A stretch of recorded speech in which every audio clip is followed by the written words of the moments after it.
Hey Ethan, what's up? You seem deep into English today. Hey Sophie. Yeah, I've been trying to improve my spoken English, but it's tougher than I thought. Don't worry, Ethan. I used to be in your shoes too. Speaking takes practice, but it's totally doable. Really? How did you get so good at it? Well, first things first, don't be afraid to make mistakes. It's all part of the learning process. Start with simple sentences and build up from there. I feel like I don't have anyone to practice with. No one around me speaks English regularly.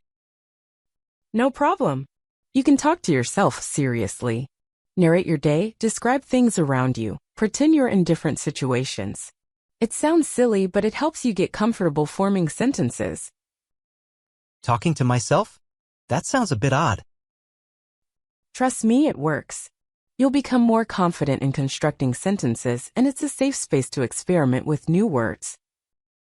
I'm also struggling with pronunciation. Any tips on that? Watch English movies or listen to English podcasts. Try mimicking the way they speak. It's like a fun way to practice, and you'll naturally pick up on the rhythm and intonation. That sounds interesting. Any movie recommendations? Start with something simple like animated movies or sitcoms with clear dialogue. It'll make it easier for you to follow along. Thanks, Sophie. I appreciate the advice. It's just hard not to get discouraged. I get it. Progress takes time, but celebrate small victories along the way. And hey, if you ever need a conversation partner, I'm here. That's really kind of you, Sophie. Thanks for the encouragement. I'll give those tips a shot. You got this, Ethan. Keep at it, and soon you'll be acing English conversations.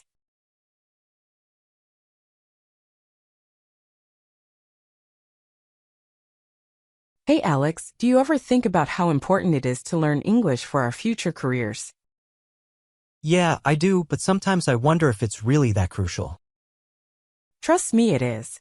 Think about it. English is the international language of business and communication. It opens up so many opportunities. Well, I get that it's useful, but is it really a deal breaker for every job? Absolutely. Most multinational companies prefer employees who are fluent in English. It gives you a competitive edge, you know? I guess so. But what about jobs that don't require international communication? Even in local jobs, employers often seek candidates with good English skills. It shows that you're adaptable and can handle diverse situations. Fair point. But it's just so challenging sometimes. The grammar, the vocabulary, it feels like a never-ending struggle. I get it, Alex. But think of it this way, the harder we work now, the more options we'll have later. English proficiency is an investment in our future. True. And I suppose it's not just about work. It's also about connecting with people from different cultures. Exactly. It broadens your perspective, helps you understand different points of view. Plus, you never know when you might need it. Traveling, meeting new people, you name it. You make a compelling case, Emma. I guess I need to stop procrastinating and hit the books. That's the spirit. We're in this together, and we'll thank ourselves in the future. English isn't just a subject, it's a key to a world of possibilities.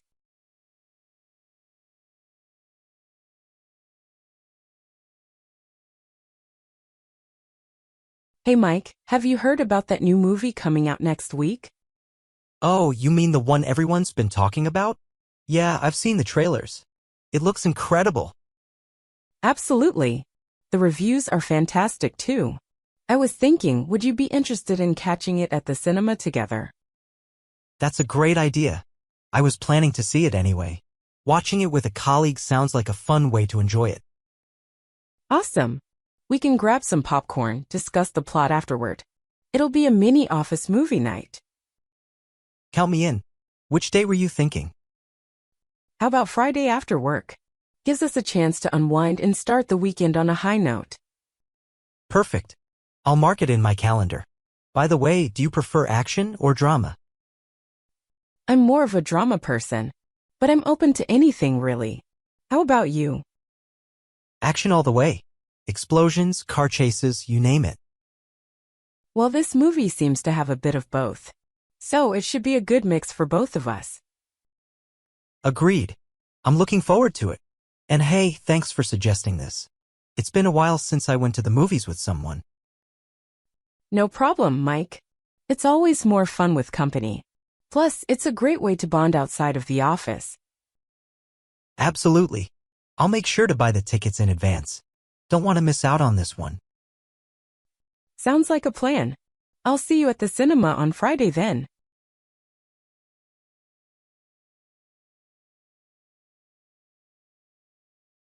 Hey Lisa, have you ever thought about what criteria you have for choosing a life partner?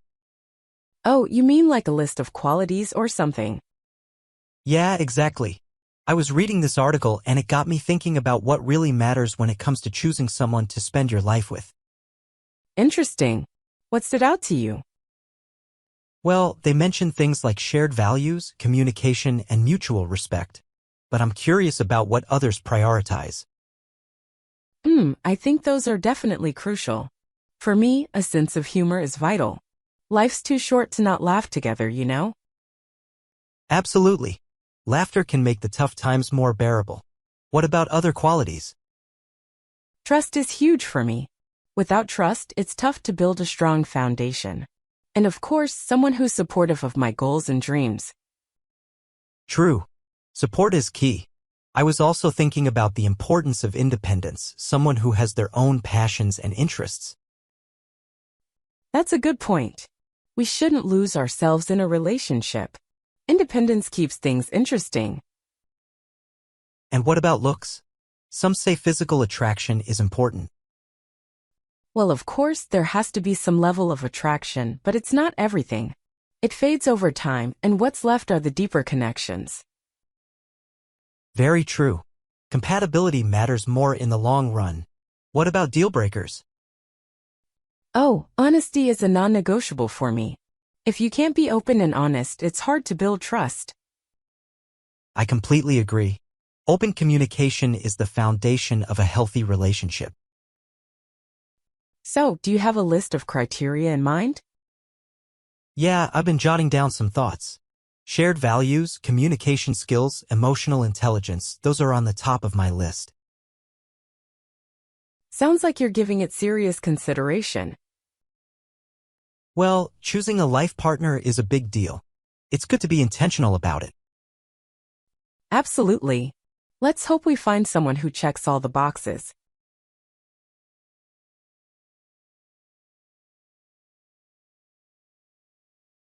Hey, Daniel. Have you ever thought about how Mr. Anderson teaches math in such a unique way? Yeah, he's definitely different from other teachers. I can't decide if I love it or if it drives me crazy. Same. But you have to admit, he makes math kind of interesting. Interesting is one way to put it. I never thought I'd say this, but I'm starting to enjoy solving equations. Right? I used to dread math class, but now it's not so bad. I think it's because Mr. Anderson shows us real-life applications for the stuff we learn. True, like that time he explained how trigonometry is used in architecture. It suddenly made sense. And remember when he brought in those puzzles to demonstrate problem-solving skills? That was a game changer for me. Definitely.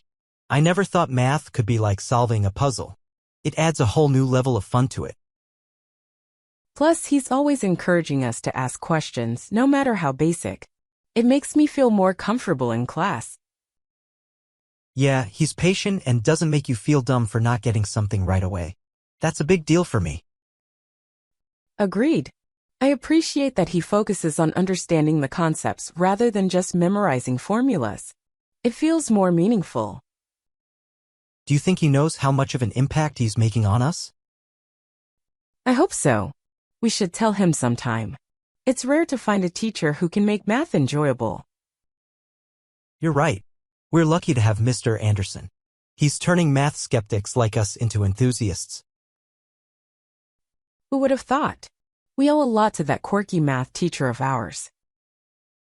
Absolutely. Let's make sure to thank him someday for making a difference.